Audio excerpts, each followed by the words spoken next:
Halachah number 2. A person should always view himself as leaning toward death,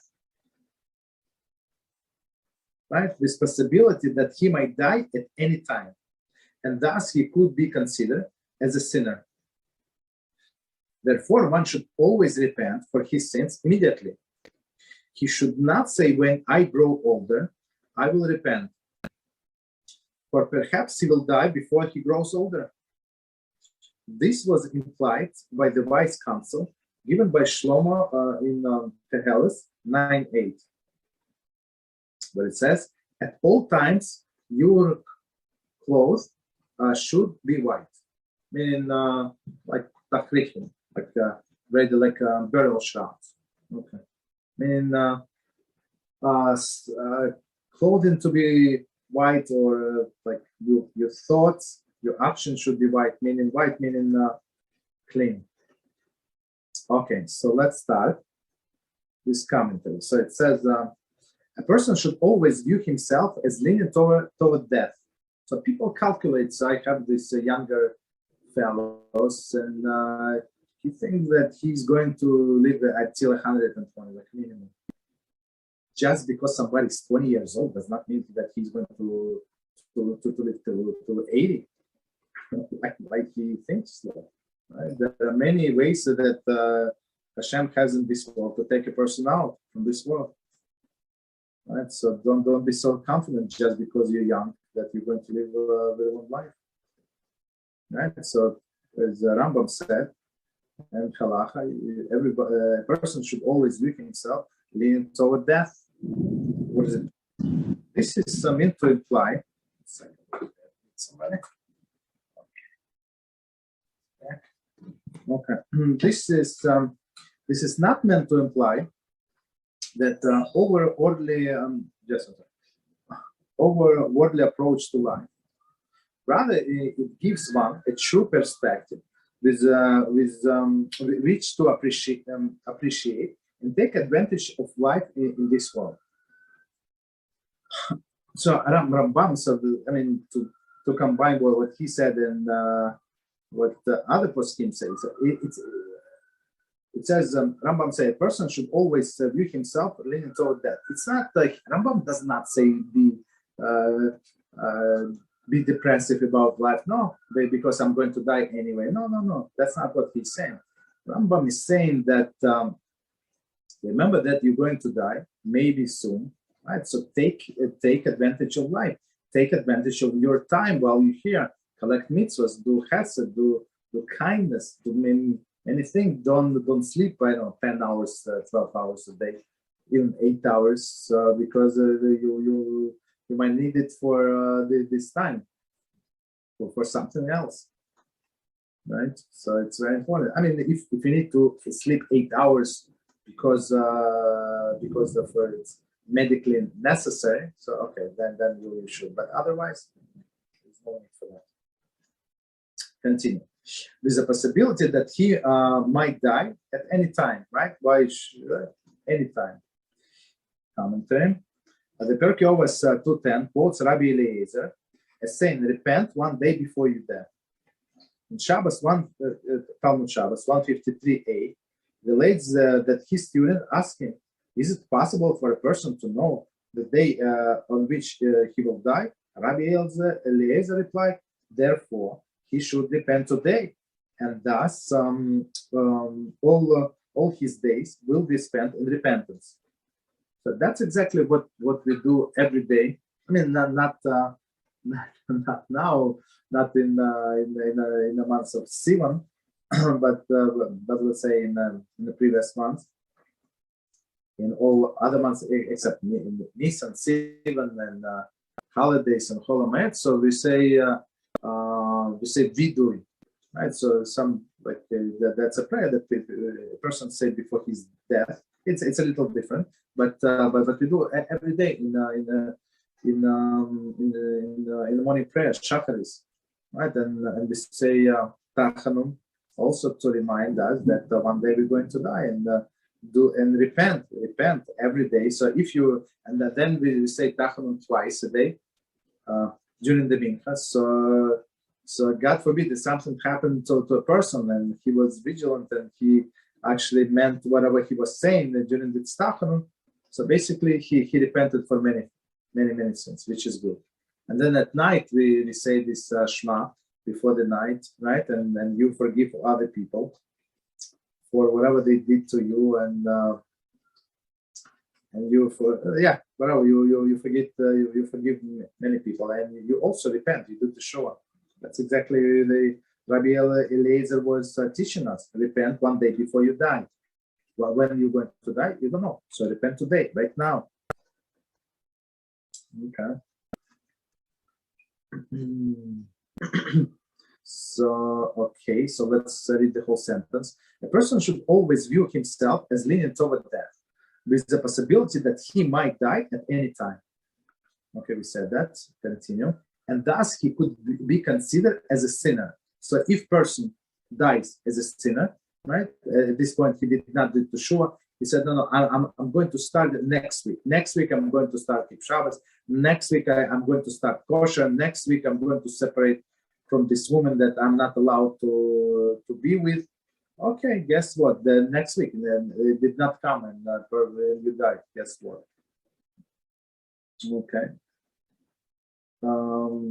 So commentary say, if he dies without repentance, he may be forced to receive a severe retribution for his sins. Right? It's not may. He for sure he will receive the retribution. But of course, it depends on severity of his sin. Right? Continue. Therefore, one should always repent for him from his sins immediately. So that's why in Hilchas Loshen Hara, in laws of proper speech, right? So Chafetz Chaim says clearly, if you see a righteous person, Torah scholar, right, or that doesn't mean like righteous person, right, that he did something wrong for sure, that there is no benefit of the doubt. You cannot give him the benefit of the doubt because you're a witness from the beginning to the end, let's say, or what happened, right? But you still cannot talk bad about him. Why? Because most likely he was studying this Halachah, and he did study a lot more, and he knows the severity of punishment, and by now he did it Teshuvah. So now the next morning, if you try to talk about him, you're going to talk about Chas v'Shalom, innocent person, right? And it's going to be not Loshen Hara, but Motzi Shemra, right? So that's very important. Okay. It's very important that a person does when the knowledgeable person does the Teshuvah immediately, not wait until next Monday or next month or next Rosh Hashanah. Therefore, one should always repent for his sins immediately. He should not say, when I grow older, right? When I grow older, I will repent. I told you that sometimes I have to go to cemetery, and I see like in the new spots there are like younger people, like I don't know, 19 years old, 20 or 30, unbelievable. So many young people. Right, so they also probably thought when I grow older, and it's not like we're in a state of war or something, right? So they died because of their sins. When I grow older, I will repent, for perhaps he will die before he grows older. Right? How do you know? Similarly, Dvarim Rabbah is an edition. 9.3 explained that that the person does not have the authority to tell the angel of death, wait for me until I organize my accounts and leave the testament of my family. So that's very interesting. So nobody is going to live any minute or any seconds more than he's supposed to, and right. And for all the money in the world, you cannot buy 1 minute of your life. Cannot. Right. So try to organize all the affairs. Right? When affairs, we say take care of the business with HaShem. Right. be his loyal servant. That's the business. Right? Nobody's going to wait for him. Continue. This was implied by the wise counsel given by Shlomo in Koheles 9:8. At all times, your clothes should be white. Number 10. Coming on this verse, Rav Moshe al-Shir explained that the body is often described as the garment of the soul. So the soul is the essence. It's a Kabbalistic philosophy, but Gemara speaks about it many times, right? The soul is the essence of the person. As we know, there are reincarnations. So a person can come to this world several times if it's deserving to come. Not all the souls deserving to come, right? And it's the essence of the person. And body is only garment. So like we change our garments, right? Every day we change our garments. So the soul change its garment. So it comes in this garment and that garment, right? So it's not the body is not so important in this world. The body should be white. There is immaculate, right? Without a slight taint of sin. So that's our goal. Try to cleanse ourselves. It doesn't matter how low we are, like we've seen since, we can always do Teshuvah and go up and up and up. Right? Continue. In Talmud Shabbat, what page is it? 1 second. 153a, explained that the verse with a parable. Okay. A king announced that he would be holding a feast to his subject.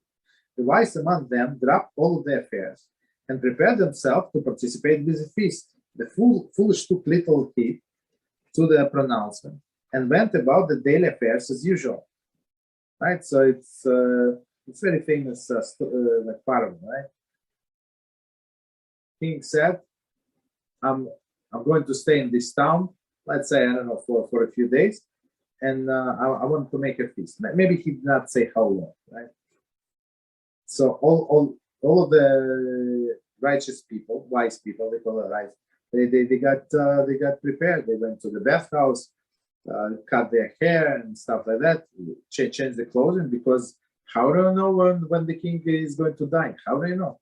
He's not going to consult you. I will give you a warning, right? Right? But foolish did not took little. Basically, they did not prepare. They said probably it's going to be tomorrow. He just came. I like when people do all the calculations for other people. It's like they're so logical, like in their mind, like it's so logical. It's unbelievable. But sometimes did it actually work one time? Your logic work out in your life once, and some of the honest say no, it never worked. So why are you doing all of the calculations for other people, especially? I don't know. Okay. So continue. Suddenly the king announced, told his subject should present themselves to the feast immediately. Right? I mean, the king is hungry. King is hungry. Right? Come immediately. Those who had prepared themselves were able to come dressed in the finest garments. Those who had tended to their own affairs, right, to taking care of the business, whatever the business is, right, were forced to present themselves in their working clothes. Right? The king was upset with the subject who had not prepared themselves. I mean, that's now how you come to the king. That's now how you come to the synagogue, even, right? In your working clothes. Themselves and did not allow them to partake of the food they are prepared. Right? So, okay. I mean, the king is all dressed up, all of his subjects dressed up. And now this Shmendrix came in whatever they decided, like in jeans with clothes. Okay, go back home.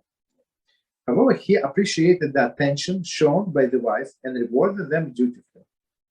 Right? That's the thing. So maybe he gave him double portions or whatever.